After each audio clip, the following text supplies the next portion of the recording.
First, we'll hear from Julie Wormser, who's the executive director of the Boston Harbor Association, and she'll ground us in a physical understanding of Boston's unique geography and vulnerabilities.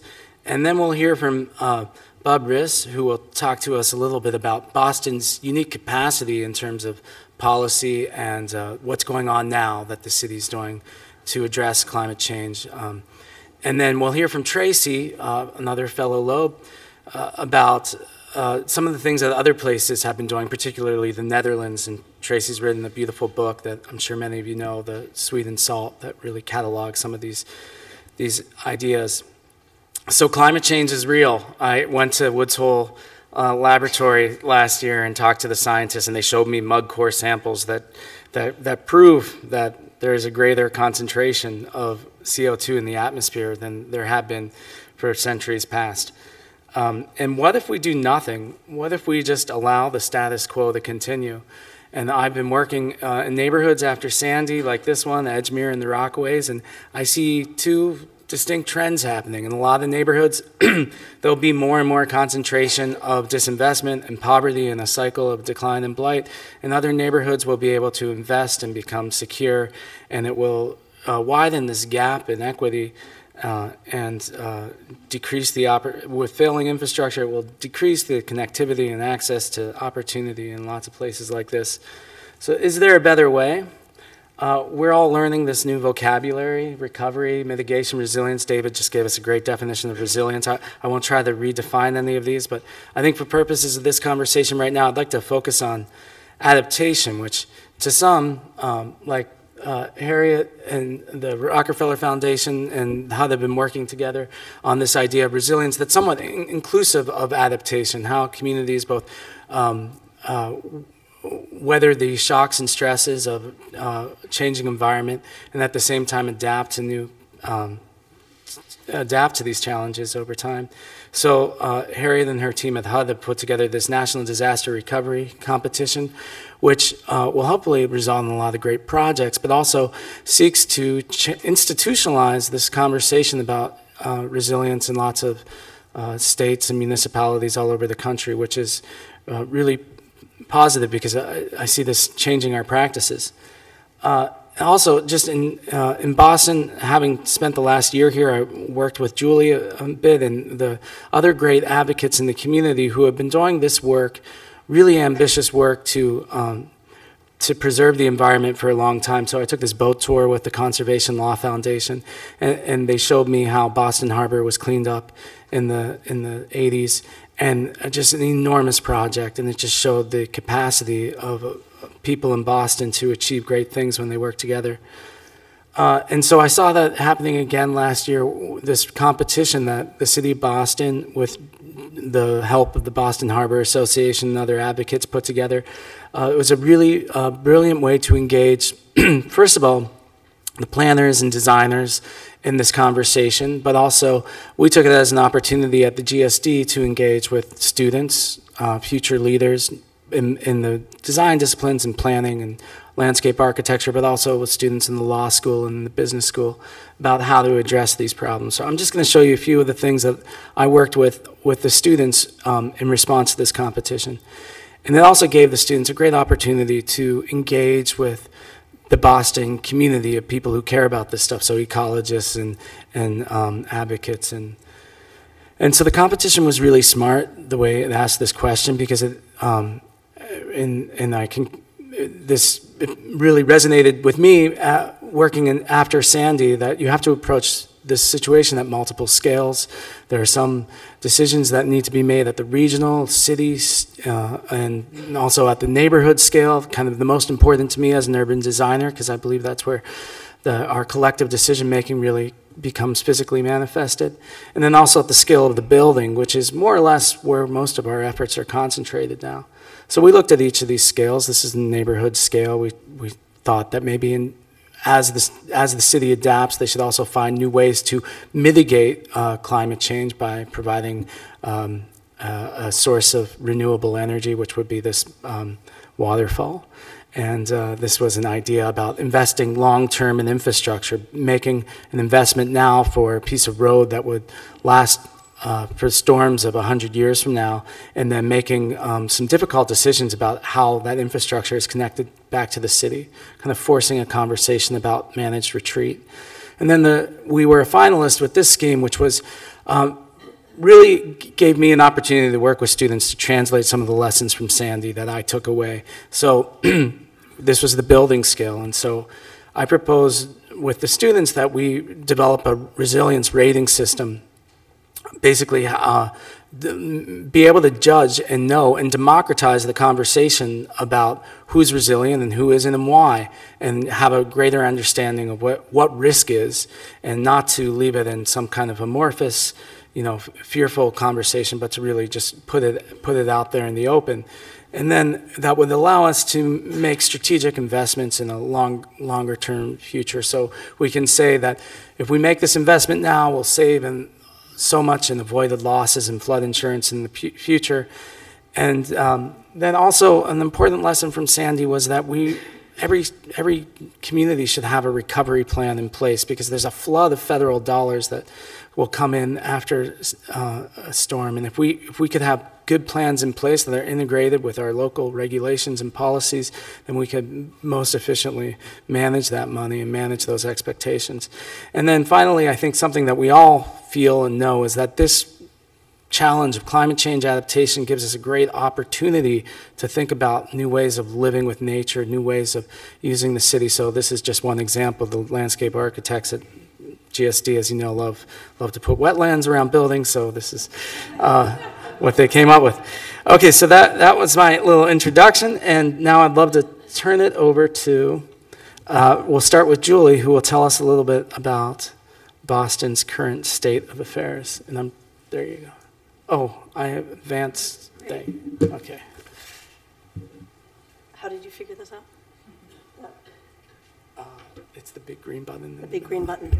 Good. So certainly storms sharpen one's focus, and for better or for worse, Boston is actually quite protected from storms. So we have our particular design challenge here. So as you know, Superstorm Sandy was the largest storm to hit the east coast of North America in recorded history. Most hurricanes are 300 miles long. This was 1,000 miles long and ran into a nor'easter, which is why it suddenly turned west and hit New York and New Jersey, which is why it's called a superstorm rather than a hurricane. Where it did make landfall, it wreaked havoc with our transportation systems, cultural icons, electrical grid, except for Goldman Sachs, who put their generator on the roof, not the basement, and our residential neighborhoods. But this is what Boston looked like on the day of Hurricane Sandy. And it's not just because we're a couple hundred miles from the epicenter. It's because Boston's topography is very different from New York. And for us, that's good and bad. So coastal flooding, before I started doing this research, I thought, oh, my poor theoretical grandchildren, what they'll have to deal with. But really, this is a question of probability, right? Not just on-off switch. So coastal flooding is a couple of things, not just underlying sea level rise. Storm surges are really for a couple reasons. If you listen to the weather, you hear low pressure systems, which literally means that during storms, the air is pushing down less on the water. Pushing down on a pillow, it goes down. Letting go, it goes up. So water levels are higher during storms. Our storms come from the east or the nor'easters. So that wind pushes water onto land, so we get higher waters during storms. Colloquially, we call our astronomical high tides wicked high tides, which make more sense to us. So during a full moon and new moon, particularly in the winter, our high tides are a couple feet higher. And then underlying sea level rise. So I think of this as a tantruming child in a bathtub. If you are flood prepared for that tantrum, you only have a little bit of water in that bathtub, and that child can go nuts. If you know that your child will be calm, you can fill that bathtub to the top. But if you're not prepared, and you have a very thrashy child, you will get coastal flooding. So similar to underlying sea level rise, the higher our underlying sea level rise is, the smaller the storm needed to get flooding. So let's look at Boston and New York. not to be partisan in any way, but Boston, first of all, has Cape Cod to the south, Cape Ann to the north, and an underwater mountain range called Stellwagen Bank to the east. All of those big features slow down storms. Then once you get to Boston Harbor itself, we have Winthrop to the north, Hull to the south, and 34 harbor islands in between Massachusetts Bay and downtown, which means that our quote-unquote 100-year wave, or very rare big wave of about 30 feet, by the time it hits the aquarium downtown, it's a 2-foot wave. So we have a lot of natural barrier really slowing down our storm surges. The good thing is that, well, here's the good and the bad. Our ancestors knew this. They were mariners. They filled Boston in another 50% to account for our growing population. They did it with shovels and horses. They didn't want to do more than they had to. They knew the storm surge, and they didn't build any higher than they needed to, never imagining sea level rise. So that's our challenge. But let's look at New York. So New York has Long Island Sound to its east. Remember, our storms come from the east.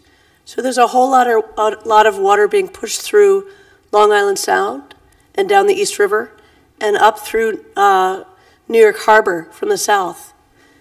New York Harbor is very narrow compared to Boston's, which is really round, and it has almost no islands. So when all that water comes from both the north and the south, there's nowhere to go but up.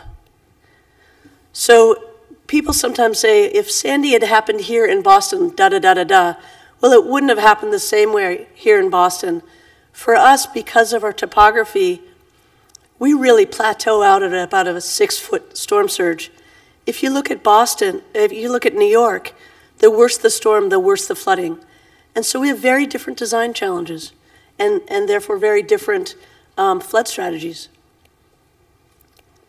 So this is what New York saw during Hurricane Sandy, and this relates to tides. So remember, because of that concentrating topography, that middle green line, that's Sandy's storm surge, which was about 9 feet.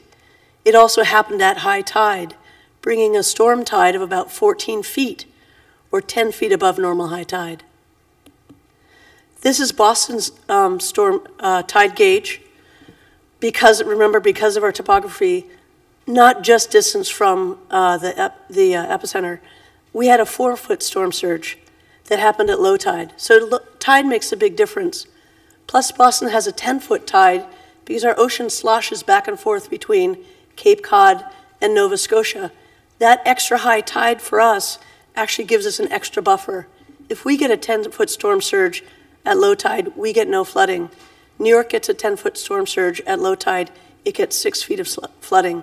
So that's extra capacity for us. Finally, we've talked about storm surges, tides, and then underlying sea level rise.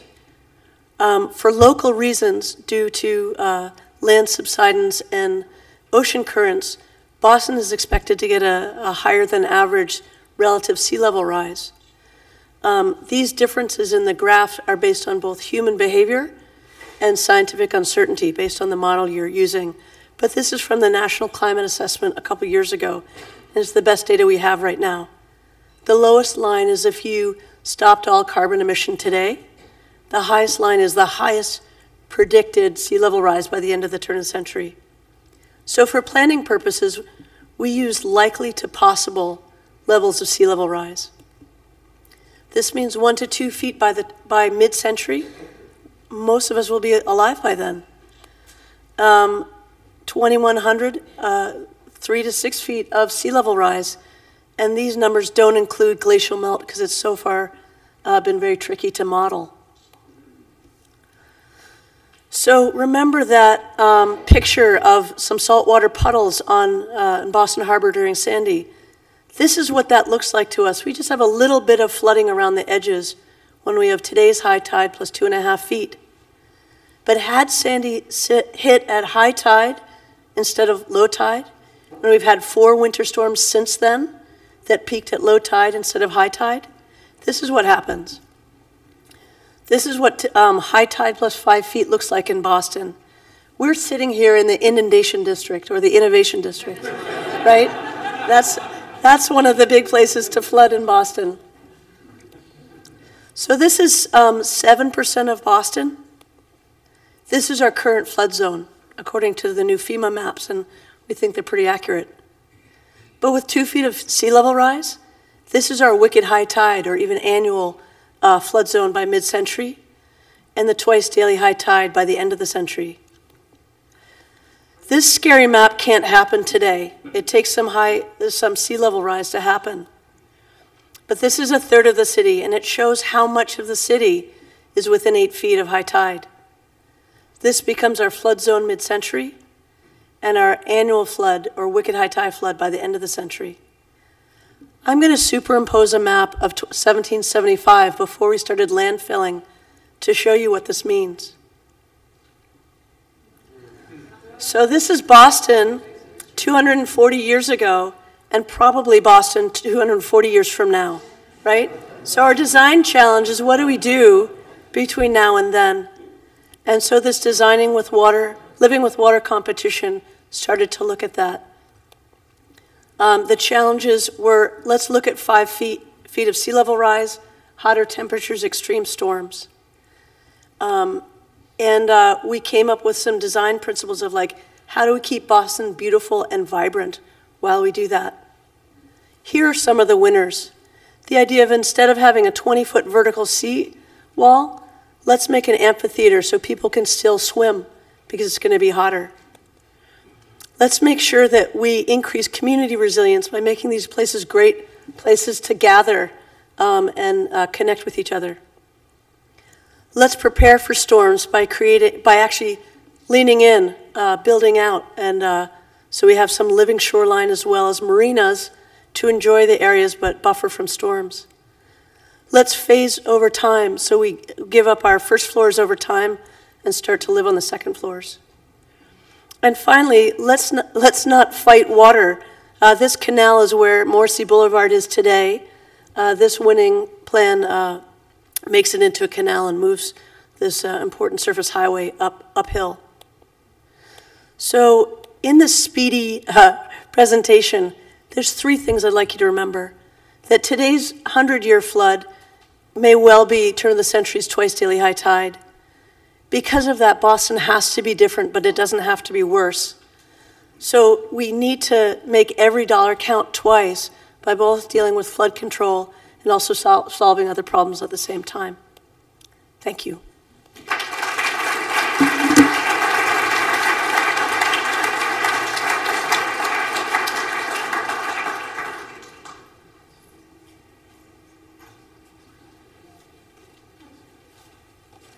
I thought Julie and I had a pledge with each other not to get each other depressed, but you violated it. I'm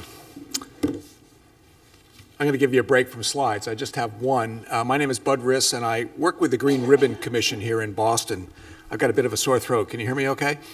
The Green Ribbon Commission is a unique consortium here of about 35 CEOs from the private sector, business community, the university establishment here in Boston, and the hospital sector, and a few other nonprofits. It's been around for 5 years. It works together with the city of Boston basically to green the city and to make it more resilient.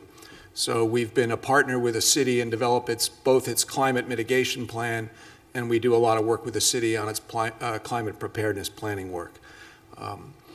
And before I forget, Julie used the term wicked high tide. Anybody going to be here on Wednesday this week? You have a chance to see what I call wicked pissa high tide. One of the highest tides of the year will be in Boston at noon. It'll be 12.5 feet. Our normal tidal range is 9, so I'll come back to that in a minute. But if you're here, just walk along the waterfront and you'll see the challenges Julie talked about right in front of your face very clearly. So we have been working with the city over the last 6 months to design a project with the city that is now underway, started about a week ago. It's a 2-phase project. The first phase is $1 million project. The city is leading it. There's a team of consultants, both from Boston and New York, who are involved in it. And it's going to do a number of things, but I've outlined here 3 or 4 of the key tasks ahead of us.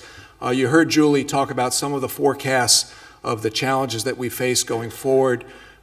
We've put together a team from UMass Boston and many of the universities here in the city that is now going to work over the next 3 months to kind of, and I'm a sailor, I'll use the term, sort of harden up those forecasts to clarify exactly what it is Boston faces going forward and over what time frame.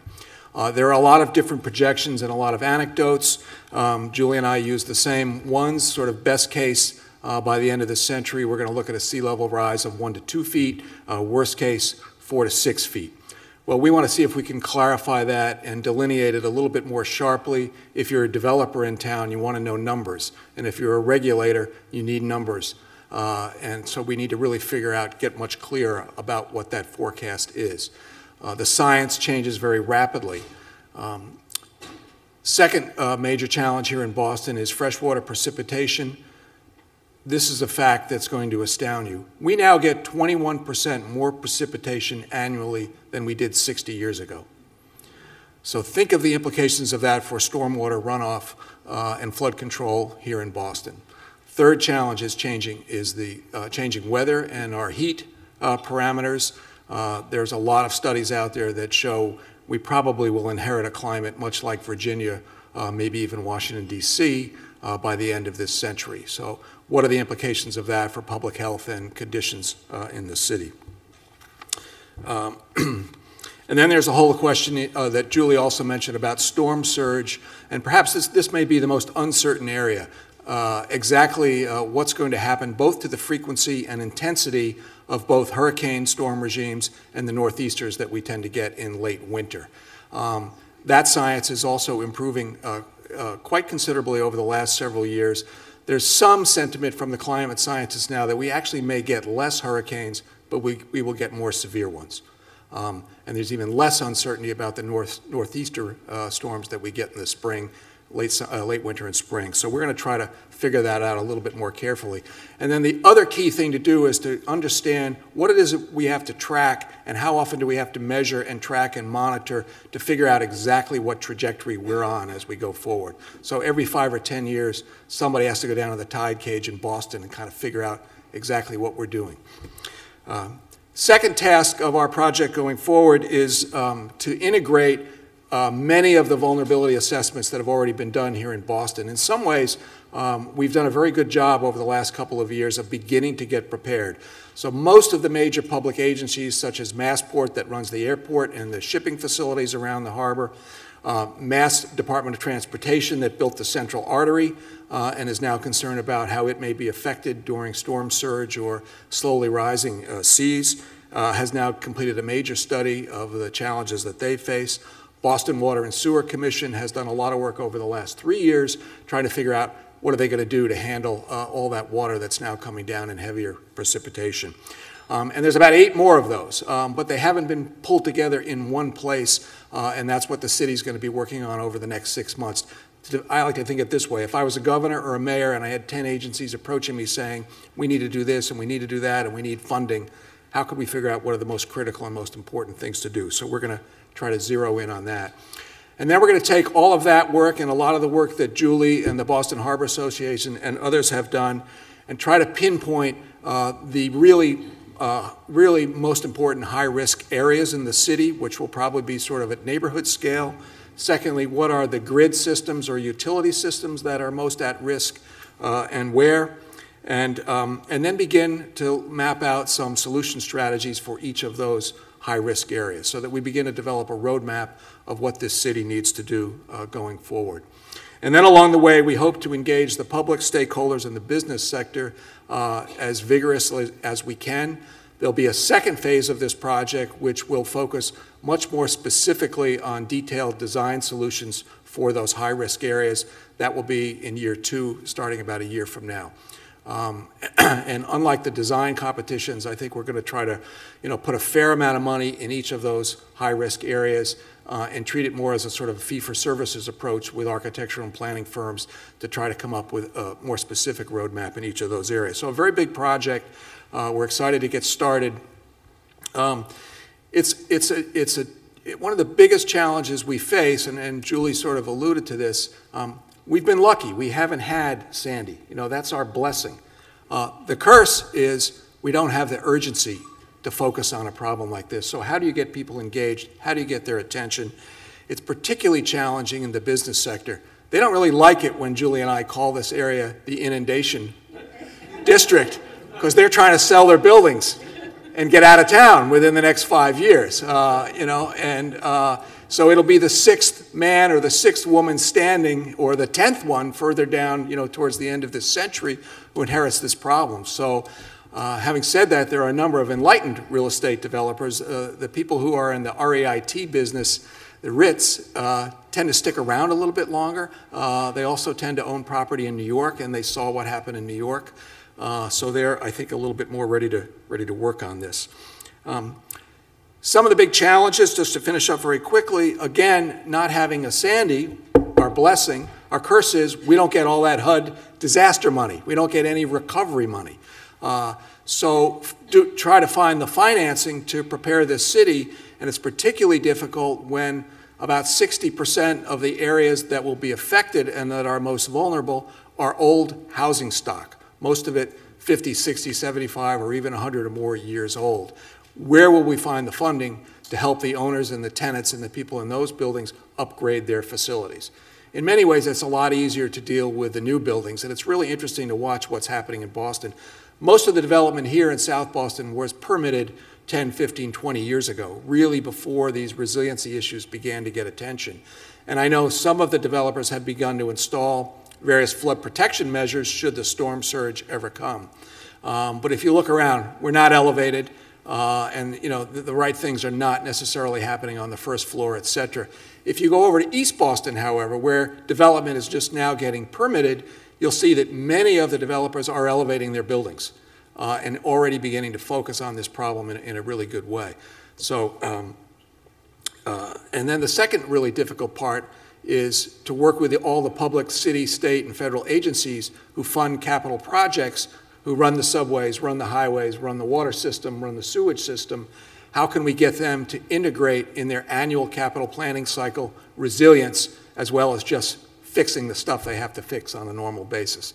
Our problems with the T were legend, this past winter. So one of the big challenges is not just to make it work better, not just to make it more efficient, but how do we make it more resilient as well?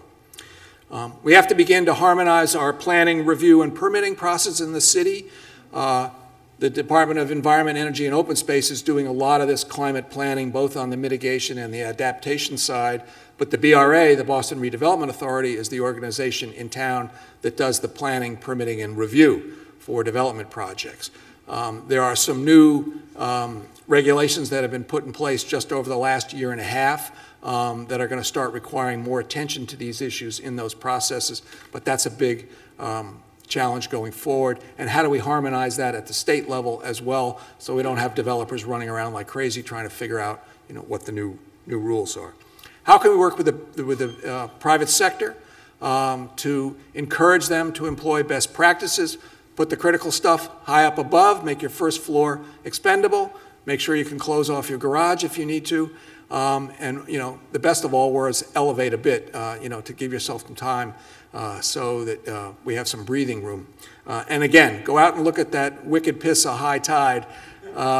If you can go to Long Wharf on Wednesday, you'll find it underwater. And I hope the New York developers who just bought the buildings out there 6 months ago are aware of that. But you can walk around almost at any point in high tide here in Boston, and you'll find we have a freeboard of about this much space till the water starts coming over the top of our harbor walk. I think I'll stop there. I hope that sort of covered what's ahead here in Boston. I think we're blessed to have a city that's gearing up to work on this. We got a lot of challenges ahead, but this is not really a city where we can retreat. There are other places on the Massachusetts shoreline that get flooding, and they do get those really violent northeast storms. They get the hurricanes and so on. And there's probably a pretty good case to make that it's time for us to kind of begin to move people back from those shorelines. You can't do that in a city that's going to celebrate its 400th birthday in another 10 or 15 years. So we got a lot of work to do. Thank you.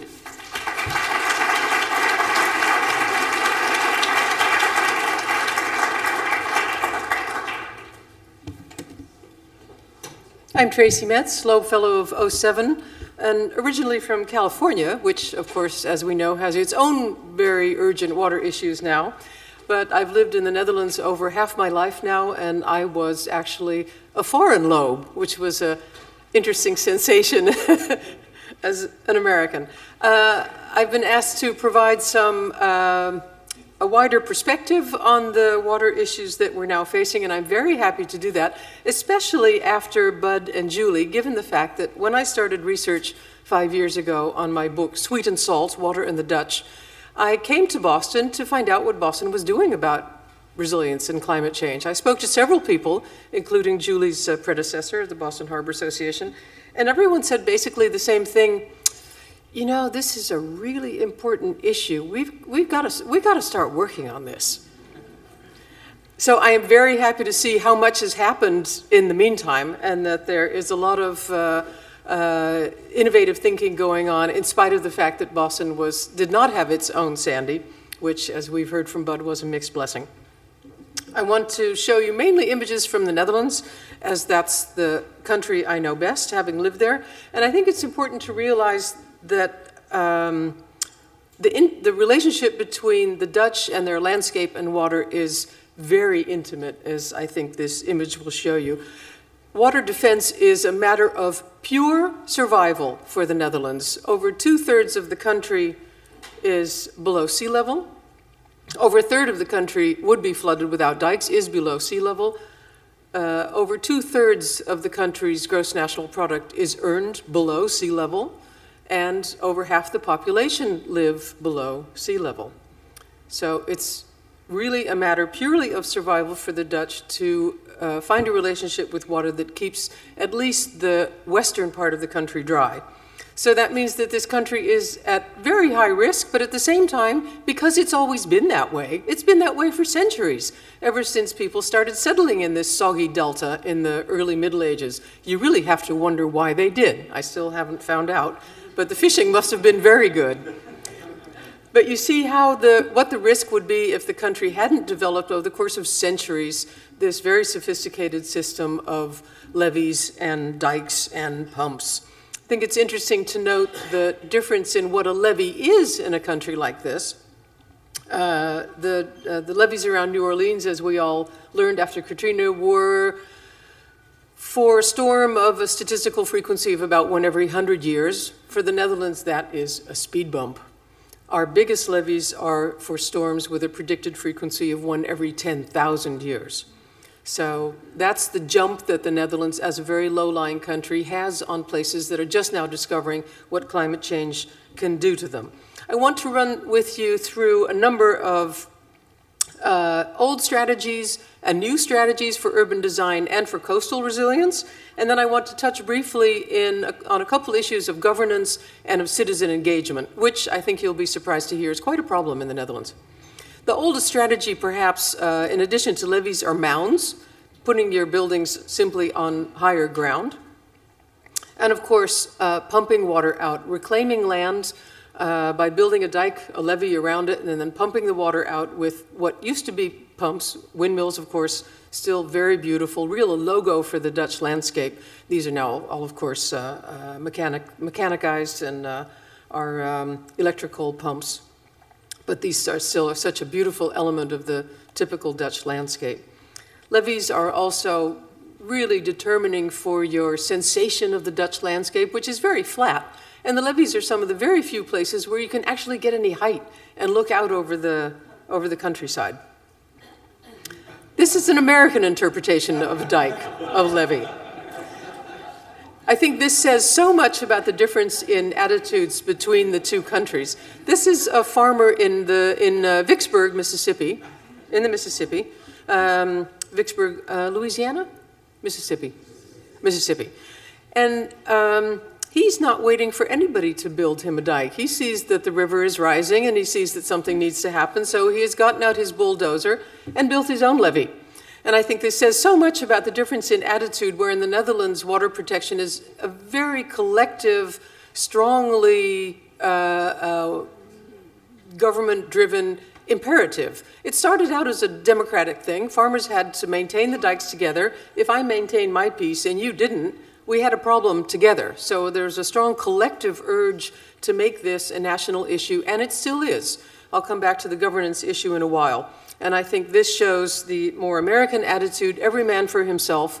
And I think ultimately now we have discovered that this is not the way to move forward, that every man for himself simply doesn't work with such a big issue like water, catastrophic storms, sea level rise, storm surge, more precipitation, seepage from below. It's coming from every direction, and we can't solve this on an individual basis. Another very old strategy in the Netherlands was simply putting up planks to keep the water out. How simple and cheap can it be? This is the medieval city wall of a town along one of the major rivers in the countries, and when the water rises, the high water brigade comes out and puts up these planks and takes them down again while the water recedes. It can be simple. Living with water is also really just living with water. Farmers used to have to take their cows, put them on boats, and bring them from pasture to pasture, which of course is a very labor-intensive way of farming. We don't do that anymore. But I think this says a lot about the basic way of just coping with a country where there's water everywhere. This sophisticated system of levees and pumps and all the other strategies have, of course, not always worked. Through the centuries, there's a continual history of flooding, sometimes with great loss of life and suffering, sometimes inconvenience. But as you see, this is a theme that also runs through Dutch art history. The most catastrophic flood in human memory was 1953 in the Netherlands, in the southwest of the country. The country was just recovering from the Second World War. This was a poor agricultural area. People were very hard hit. 1,800 died in one night, comparable to Katrina. Hundreds of thousands of people were displaced. 1 million animals died, drowned by the water. It came so fast, combination of tide and storm, that people couldn't evacuate. And what was perhaps the worst was that because of the salt water, the fields were unusable for years after. So this really put this whole part of the country back many, many years. There was a great outpouring of public sentiment and help. And this was also the catalyst for the Delta Works, which is a series of 11 major storm surge barriers, dikes, sluices, all sorts of infrastructure. Very beautiful, very heroic. I think you could call this the heroic age of Dutch water defense. The one I showed you just now was the first, a storm surge barrier, and this is actually a flexible storm surge barrier that protects the city of Rotterdam. Only when the water in the river rises that it threatens to flood Rotterdam does this gate close. And then when it opens, when the water recedes, the gates open again. These gates, for your information, are both higher than the Eiffel Tower. If you ever get the chance, you can visit it and get up close and personal, and it's very impressive. And I think what says a lot about this heroic era of Dutch water strategy, every year these gates are practiced just to close, see if everything still works. People actually come here, they bring a picnic lunch, they sit on the grass slopes looking down on these arms, and when the arms actually meet, everyone applauds. This image is also of sluices between sweet water, fresh water, and salt. And I think this image, to me, really encapsulates the hard-nosed, technological approach to Dutch water management. The more concrete, the better, really, was for a long time the idea. And it's fantastic engineering, but it's a whole different approach than the Dutch are moving to now. And I'd like to move to a few examples of that. Of course, we have all seen that the climate is changing. Too much water, too little water. This is my native California. And we're looking for all sorts of new ways to find a new relationship to water. One of them is bringing water back into our cities. This is a street just around the corner from me in Amsterdam. It used to be a canal and was covered over for that other disruptive technology of the 20th century, the car. Now we're thinking, gee, couldn't our cities be more beautiful, more livable, and more resilient if we brought water back into the city? So this is a design to replace that canal, or to bring that canal back into this street and make it modernized by adding parking underneath. Because of course you'll understand that most of the opposition to this plan comes from the shops along the street who are afraid that people won't come if they can't park. So we're trying to combine functions, which I think is the motto of today, of water beautifying the city, making it more resilient, and combining functions. This is Seoul, where the river running through the center of town had been covered over and has now been uncovered again, as is happening in many American cities. And this river has become a beautiful gathering place in the very urban center of Seoul for people to meet and to enjoy the softness that water can also bring. This image is especially for Susan. This is a highway underpass in a town just north of the Netherlands, where they have a supermarket, a flower shop, they have a graffiti-free zone, and they now also have a place with water to play water polo under the highway. Who could have thought 10 years ago? Rotterdam, that is, I think, a wonderful example of resilient urban design. You see the high red sidewalk on the right. Well, actually, when the water is lower, there's also a red brick sidewalk along the benches. So when the water rises, this area is still usable. When the water recedes, you have a choice of sidewalks, and that means that the city is not completely flattened by excessive rainfall in this case. I asked the designers of the urban designers of Rotterdam, I said, I think something went wrong with the bridge. What happened here? And they said, no, this is intentional. We made this bridge end in the water when the water is high because it makes people aware. Sometimes this place changes character. Sometimes it's wet, sometimes it's dry, sometimes you can use this bridge and sometimes you can't. And that you can even use urban design as a tool for creating awareness, I thought was really interesting. Another project in Rotterdam, the water squares. As we all know, we heard about the tremendous increase in precipitation here in Boston. This is a problem for cities everywhere. How do we hold on to that water rather than letting it just come crashing out of the sewers again, making the streets filthy? We build water basins and design them in such a way that the city becomes more beautiful in the process. These are two squares in Rotterdam. Very interesting project, very popular. I think the issue here is also, I'll come back to that in a moment. There are two governance issues here that I think are really interesting. Floating housing, of course, is another way that we might find a new relationship to water. And I'm fascinated to see that since my book came out, more and more water, designing with water is becoming an issue for architects all over the world, not just in the Netherlands. The project you see on your left is a new project that will actually be introducing not houseboats, but boathouses into new apartment buildings. And the project you see on your right already does exist, is very popular. The houses go straight down into the water, as houses used to in the 17th century in the Netherlands, and everyone has a little pier in the back for their own boat. Moving on to the coast now, to resilience in larger infrastructures. This is a new design for the coast near The Hague, where the dike, which you see in the section drawing, has been incorporated into an entire new beach promenade, which has been basically draped over this huge sea dike. This is one of these 1 to 10,000 dikes that protect the Dutch coast from the North Sea.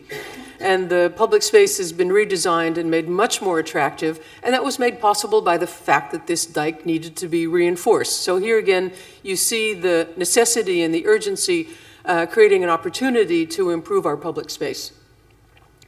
The sand engine is basically a huge pile of sand off the coast, also near The Hague. The beaches along the North Sea need to be reinforced every year because the sea takes away so much sand, and the beaches are the most important defense against the North Sea, the beaches and the dunes.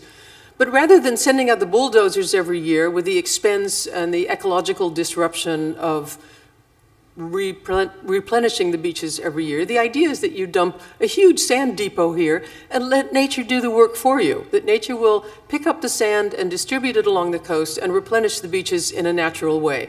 It's cheaper, it's ecologically more sensitive, and it also has created a new kind of nature, a new land in the Netherlands, which of course has a centuries-old tradition of creating land already. A new win-win situation. This is another part of the coast where the levees also needed to be reinforced. So they did that by inserting a parking garage into the levee. So with a dike, the levee, the dune, and the parking garage, and this has also freed this beach town from the onus of all these parked cars. So another improvement to public space. And just last week, this project won an architecture prize.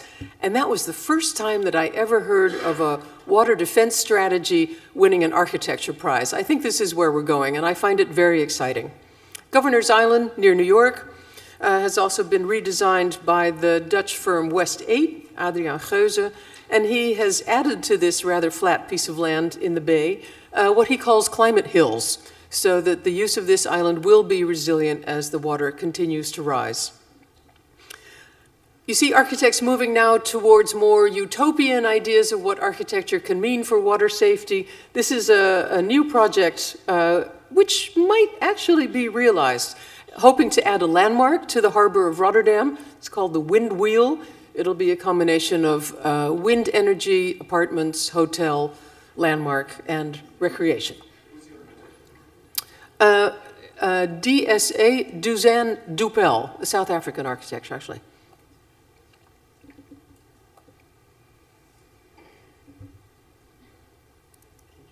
I think I'm done.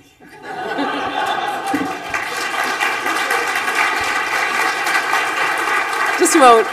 A couple closing remarks about governance and about citizen engagement. The Dutch approach to safety is prevention.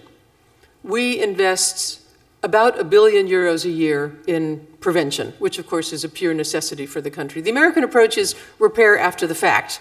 But those amounts of money are starting to meet each other, and I think it would be wise to do the math and realize how much we could save if we invested in prevention rather than in repair after the fact. In the Netherlands, looking at, I'll say something more about the water squares in our panel. Everyone thinks that the Dutch are very water aware and really realize what the history of water management and water safety means to this country. That is not the case. Nobody will tell you that over there. Take it from me. It has been professionalized to the extent that nobody really feels that it's something that affects them personally. The last flood was many, many years ago. The sector has been completely professionalized, farmed out to government, to the engineers. They've taken care of it. Nobody knows in the Netherlands, what can I actually do? And I think the Netherlands is now looking to the US for interesting examples. In California, people are getting a premium for replacing their lawns with more natural vegetation. In Hamburg, people are receiving a premium for taking out hard surfaces and putting in permeable infrastructure. In Australia, it's obligatory to have a rain barrel either on your roof or in your garden. And the Netherlands are also learning from the US, for example, from Katrina. They were very impressed by how relatively efficiently the evacuation of large numbers of people took place. Of course, not all, we know that. But it made the Netherlands stop and think, well, we don't have evacuation plans. There is such trust in the system that there are no evacuation plans in this country where a third of the country is below sea level. And New York is, the Netherlands are also learning from New York, seeing this tremendous outpouring of public involvement in the design competition after Sandy and in people's urgent interest in how the city can redesign itself to be resilient and safe and more attractive. Thank you all.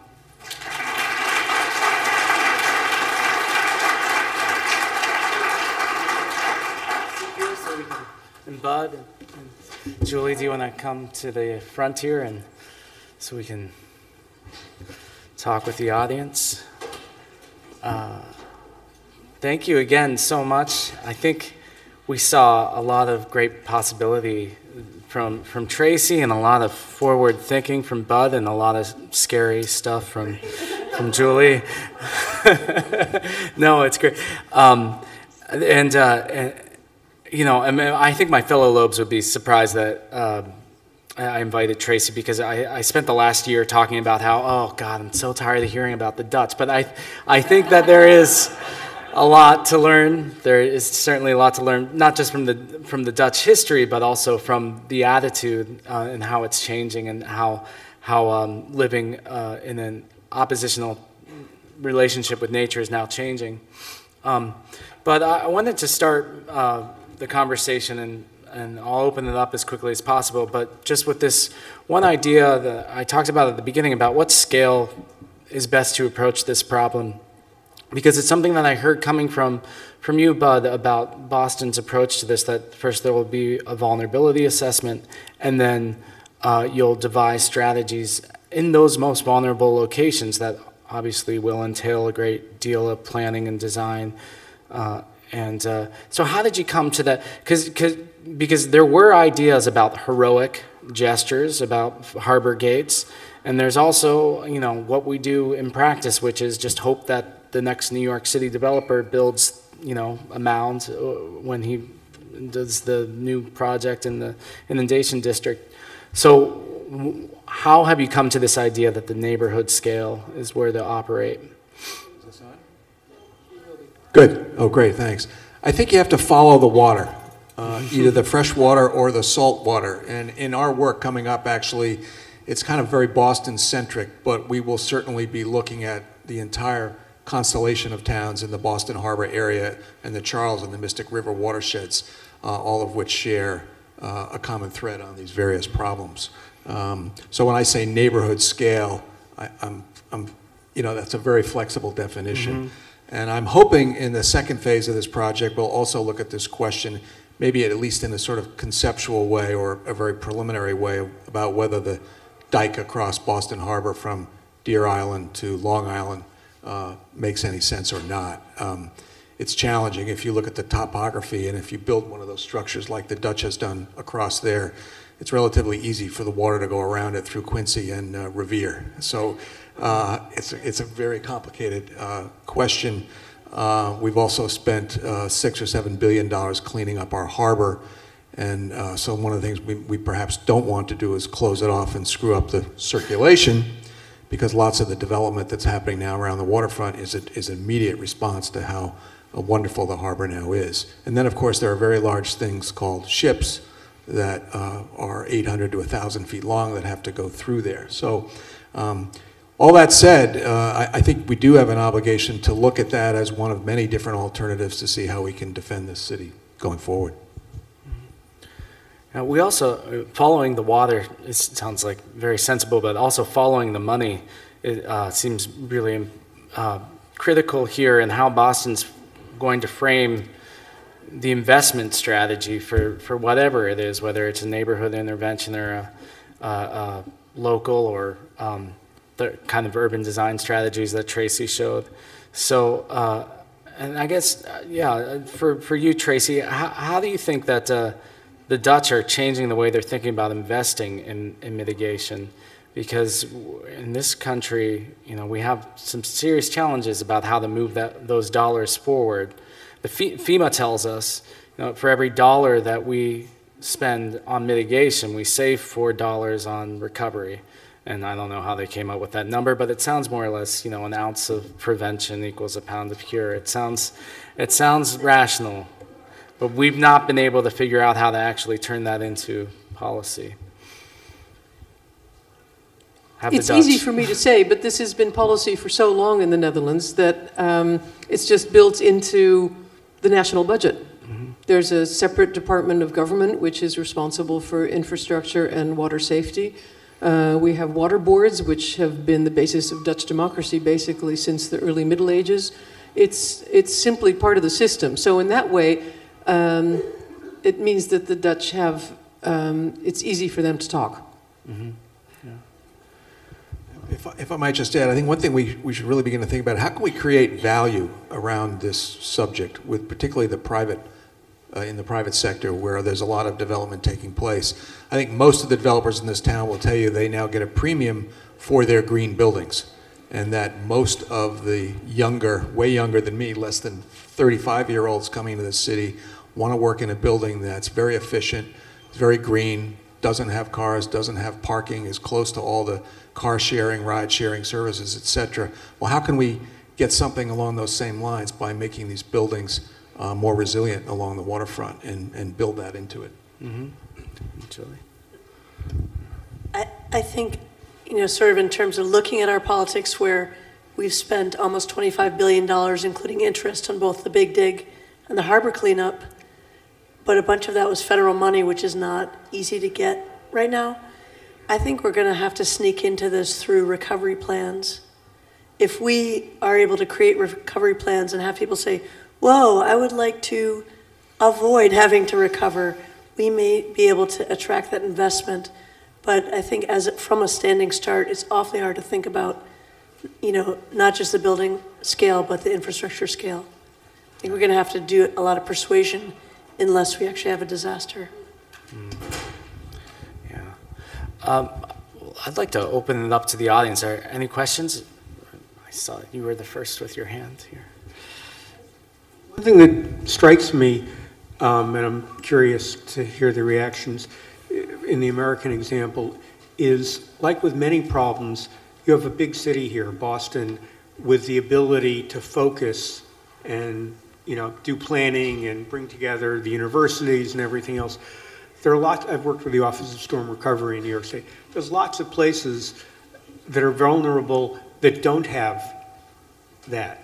And what I'm wondering is, how does that work? And this has been a problem often with the suburbs of most cities on other kinds of problems, where you have solutions, you have a high focus point, lots of public interest, awareness, and everything else, but no ability to coordinate in other areas. So I'm just curious how you think about that.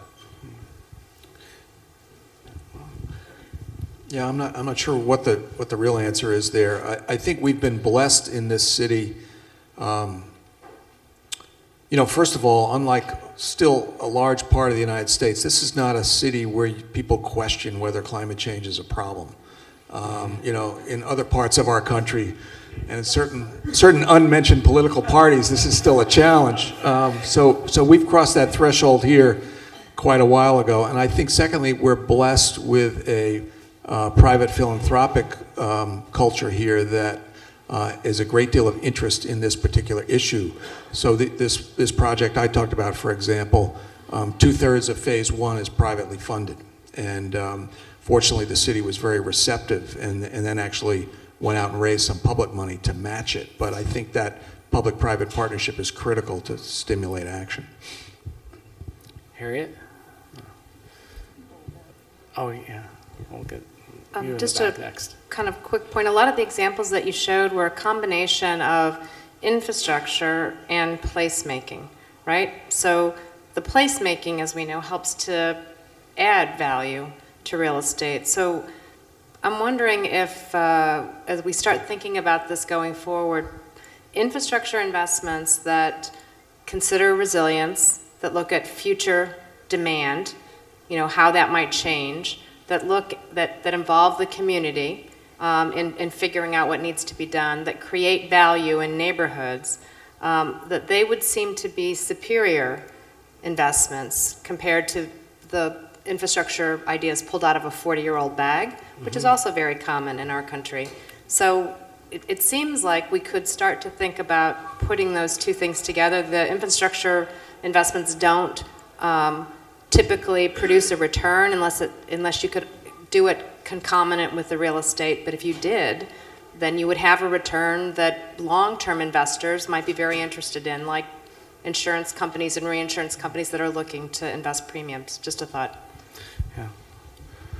So one of the examples I thought you were going to show was Harbor City or Hafen City in Hamburg. They did that through central planning, and they basically said, this is government land, we'll sell it off, you can develop here, but only if you develop at a really high level.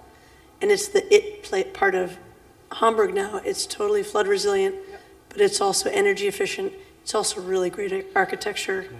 So part of what I've been really thinking about is we have a relatively libertarian, liberal democracy in Boston. Even though it's Boston, it's very strong private property rights, very hard to gather the money for to go beyond engineering requirements and infrastructure.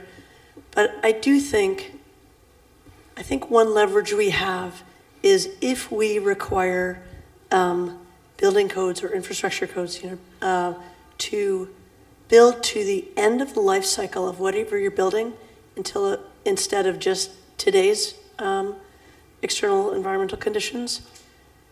everybody starts to look long-term. So we're seeing, the universities and the hospitals here are already planning, and a lot of it is beautiful. A lot of it is place-making. Spalding is our poster child for that here. Yay, Spalding. So my sense is shifting from what do I have to do today to what has to last for the full life cycle. It's not an automatic thought of what's the added value, but we need that in order to start thinking beyond. And my hope is it would add creativity. One of the examples I would have liked to have shown of Hafen City, I was just there in Hamburg 2 weeks ago, is that they brought in Zaha Hadid to design a new waterfront series of steps and movable structures and on top of parking garages, public space, to make that public space water resilient and beautiful. And that is definitely added value, whatever you may think of Zaha Hadid. It doesn't quite solve our East Boston, of course, and in lots of the neighborhoods where a lot of us have been working after Sandy, that Zaha Hadid is not necessarily going to create value for us in Rockaways. And so there's got to be a government role there as well. And when we create value, we could exacerbate some situations where, these neighborhoods with the loss of, affordable housing stock will rapidly gentrify and kind of, whether we're going to spend our subsidies on affordability or resilience, there can be conflict ahead.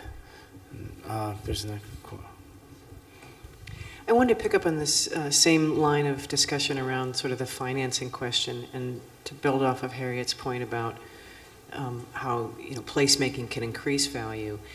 Has there been, through the competition that's been done for Boston and the thinking long term, has there been a way of embedding or amortizing the future costs associated with not addressing these questions well?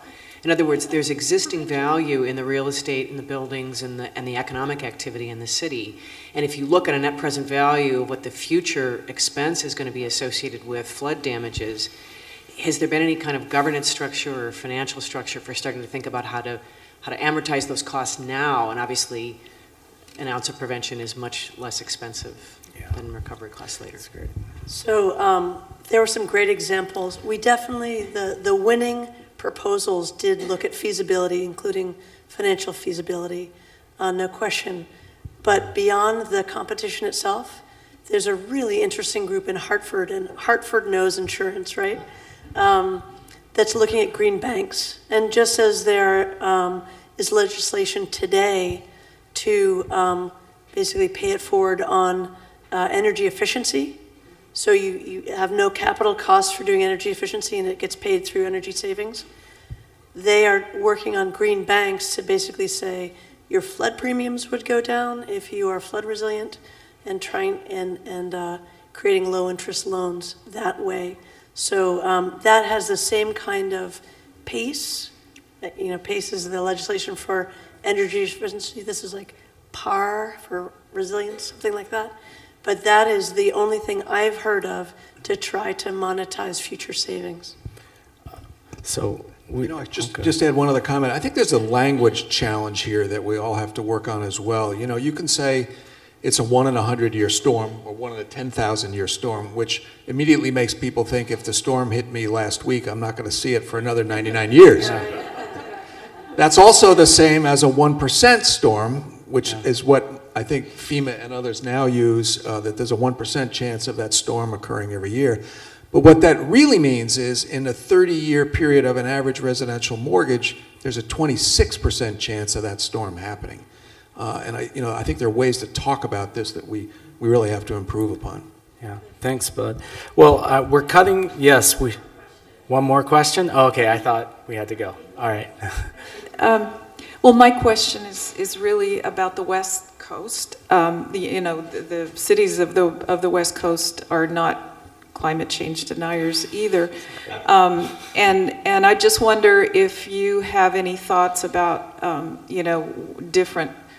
is there any different conditions or examples that you happen to know of any West Coast cities and how they're adapting? I'm desperately hoping we won't have an example over the next few days. There is the highest recorded, strongest hurricane in history with 200 miles an hour winds on its way to the west coast of Mexico as we speak, and that is unprecedented. San Francisco Bay is beginning to work on this problem in much the same way that we have, and they've gotten a lot of help from the Dutch, actually, the Rebuild by Design group that worked in New York. So I think we're beginning to see that they have a very different storm regime, a very different hydrography and geology, et cetera, along their coast. But I think the attention's growing there also. Thanks. Well, thanks everyone so much for participating in this.